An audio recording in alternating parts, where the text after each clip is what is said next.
Welcome to this episode of Internet of Senses for the Sense of Smell. My name is Sofia Ehrich, and I am an art historian, academic researcher, and curator of multisensory experiences. And right now, my main work is with the European-funded project Odoropa, which advocates for smells and smelling as an important part of Europe's cultural heritage. And today I have Marie Clapot with me. I'm very excited to interview. And Marie is an educator, sensory museologist, and disability justice advocate. She consults with schools, museums, and other organizations on accessibility and inclusive practices. Currently, she is the Associate Museum Educator for Accessibility at the Metropolitan Museum of Art in New York City, where she crafts sensory-based programming, including olfactory events for disabled and non-disabled visitors, and implements museum-wide strategies to embed olfactory practices in interpretation. She has published multiple articles on using sensory museum practices for accessibility. Very impressive. Thank you. So welcome, Marie. Thank you for being here today. Of course, my pleasure. Today we will talk about other abilities in the museum, smell as a tool of accessibility in the museum, and challenges of using smell, actually. So we'll talk a little bit about using smell in the museum as well as a storytelling technique. So I'm very excited to have you as our guest today. We not too long ago had Karel Verbeek on the podcast, and we discussed a bit about curating with smell in the museum. So I hope that we can continue this conversation a bit today. So let's jump right in. You're the Associate Museum Educator for Accessibility at the Metropolitan Museum of Art in New York. So can you start by telling us a bit more about your job and what you do there? Yeah, for sure. Yeah. Oh gosh, it's a lot of things, but I think what it means to think of accessibility in the museum context is kind of taking a multi-pronged approach. So oftentimes people will think of either accessibility as specific programs for visitors with disabilities, or maybe people are going to think of the ramp to avoid the stairs, etc. And truth is that it's all of that.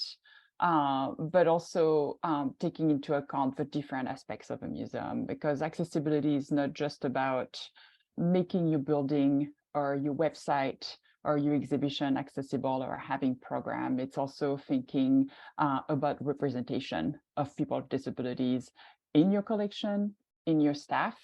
And it's something that might be a lot specific to the US because of a history of the concept of disability and a legal system that has supported the discrimination or helped people fight against discrimination for people with disabilities.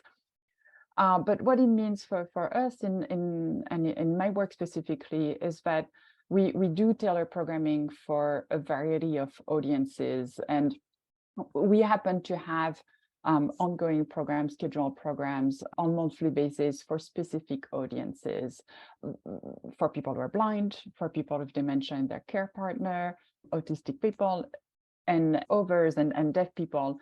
But it's not, it doesn't cover the extent of our work. We also have many partnerships with organizations who serve people with various disabilities. So it's not just people who are blind. And I think also something that's important to mention is that oftentimes people with disabilities don't have only one disability. There can be multiple disabilities. And so we have also this partnership for people to enter the museum. And we also, so that's kind of an aspect of our work. The thing is that those programs for us, it's not an end in and of itself. Those what we call access programs in our jargon are more a point of entry to the museum. So ultimately, our goal in our work is to give a choice for disabled visitors, because truth is that cultural institutions have still a lot of work to do in that field, and a lot of them are inaccessible, or like there are still some barriers that people will encounter. So what I mean by giving choice is that any visitors, disabled visitors, able visitors should be able to say, you know what, there's this program, there's this performance, I want to go there. So we work very closely with our colleagues, not only in the education department, but anyone who does programming, or as I mentioned earlier, our digital team, our exhibition team, to ensure that every aspect of a museum visit will be accessible. And that really starts from the get-go, right? From people knowing that those programs exist, knowing that the museum is accessible, knowing that the museum is a place for them, because historically disabled people have been excluded. So it's just like, and we still hear oftentimes people, oh, I didn't know you had touch tours, I didn't know I could come. A colleague of mine in another museum in New York City at the Museum of Modern Art, they had a wonderful event in March. They were celebrating their I think, I can't remember if it was 40 or 50 years of their tactile tours.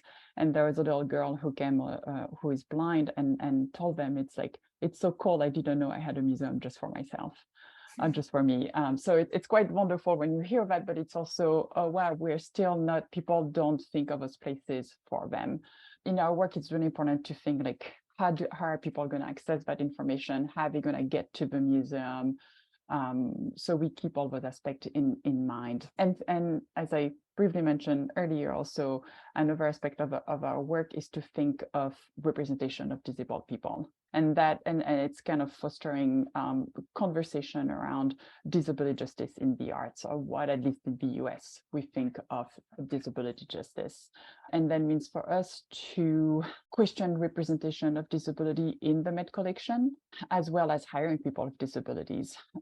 It's like, and we can't think of making a space accessible, physically speaking or technically speaking, without thinking of this community seeing themselves in that space. So it's actually a very important part of our work, and that I think in some ways many people are started talking about.